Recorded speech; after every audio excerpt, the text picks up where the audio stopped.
ശക്തമായിട്ട് ഒരു ഇടിയും മഴയും ഇങ്ങനെയൊക്കെ വരാൻ പോവാണ്. ആദ്യം നമ്മൾ ഓടുക ടെറസിലേക്കോ അല്ലെ പുറത്തോ തുണിയൊക്കെ എടുക്കാനായിരിക്കും. കാരണം ഈ മരണങ്ങളൊക്കെ സംഭവിക്കാൻ കാരണം ഹൈ വോൾട്ടേജ്, ഒരു 300 മില്യൺ വോൾട്ടേജോളം കറണ്ട് വൈദ്യുതിയാണ് നമ്മുടെ ശരീരത്തിൽ പ്രവേശിക്കുക.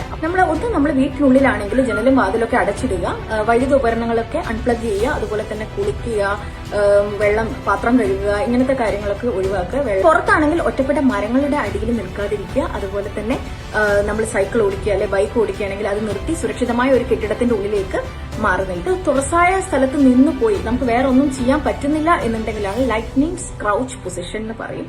എങ്ങനെയാന്ന് വെച്ചാൽ ചിത്രത്തിൽ കാണുന്ന പോലെ കാലുകൾ ചേർത്ത് കുത്തി നിൽക്കുക, എന്നിട്ട് തല താഴ്ത്തിയിരിക്കുക, കൈകൾ കൊണ്ട് ചെവി മൂടുക, നിലത്തോട് ശരീരത്തിന്റെ സ്പർശം കുറക്കുക. നിലത്ത് കിടക്കുന്നത് ഡേഞ്ചറാണ്, അങ്ങനെ പാടില്ല. ഈ ഒരു പൊസിഷനാണ് നമ്മൾ നോക്കേണ്ടത്. ഏറ്റ ആളെ തൊടുന്നത് സുരക്ഷിതമാണ്. ശ്വാസമില്ലെങ്കിൽ CPR കൊടുക്കുക, അതുപോലെ തന്നെ അടിയന്തര ചികിത്സ ഉടൻ തന്നെ കൊടുക്കുക. Thank you.